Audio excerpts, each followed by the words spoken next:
The internet is a rather expansive universe in which gamers and hobbyists alike can give creators a platform to speak to fans about glitches and problems in games, and can also be used as a platform to make games better. But there have been times when fandom has given birth to hate and loyalists, and have taken the reins as the vocal minority have threatened others and baited and trolled those who sought out a career as a way to aid their passions, and bring those in the creative industry down as a way to make themselves happy. So here's a top 5 times the internet has single-handedly hurt the gaming industry.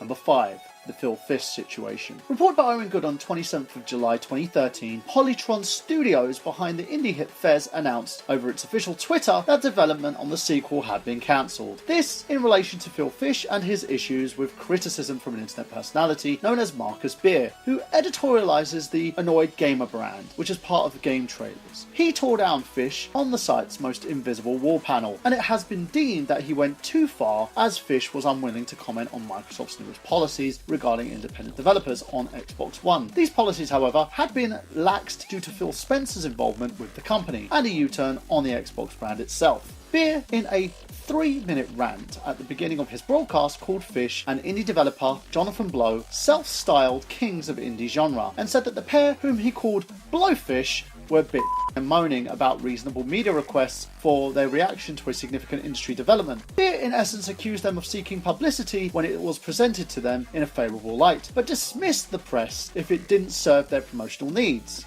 He stated, "Have you seen these wankers bitch and moan? Phil Fish in particular," Beer said, when a panellist offered Fish seemed whiny. Beer interrupted, "Whiny? He's a fucking asshole most of the time." Early this afternoon over Twitter, Fish raged at Beer, demanding an on-camera apology, explaining the reasons that he gave no comment on indie publishing on Xbox One was because he was waiting for an actual info to drop before commenting. As the argument progressed, Fish at one point told Beer to compare his life to Fish's and then go kill himself. The tweet referenced by Beer in his reply. "I hate this industry," Fish later tweeted, saying the ugliness of facing non-stop criticism and nastiness had caused him to think repeatedly about leaving the business for good. Finally, Fish tweeted, "I'm done. Fez 2 is cancelled. Goodbye Polytron," repeated in the same statement a moment later. This could have been resolved if both individuals put their adult pants on and they put their constant aggressions between both parties aside. And also the constant trolling of the internet have caused arguments between the two to span out of control. This has left the gaming industry without a talent, no matter what my individual opinion on how arrogant he is. Number 4.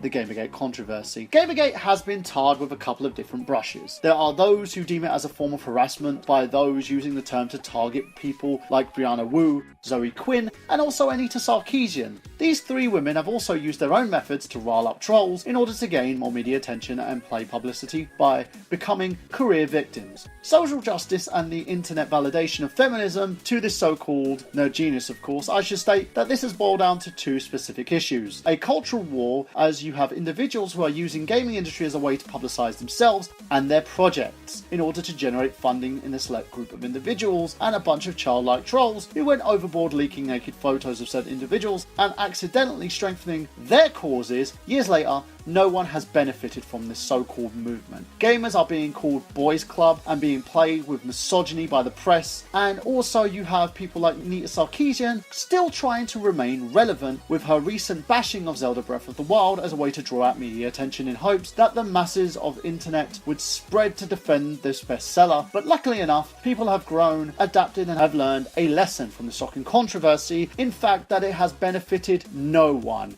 And I'm glad people are starting to ignore her.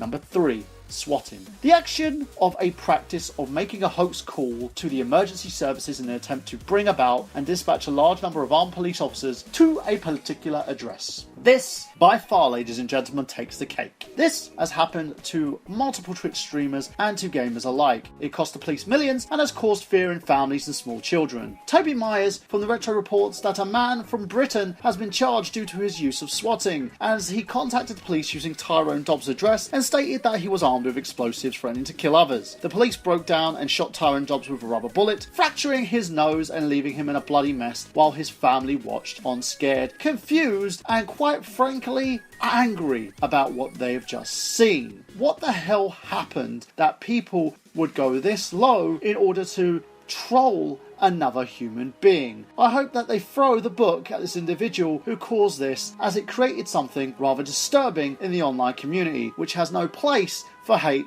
like this. Number 2.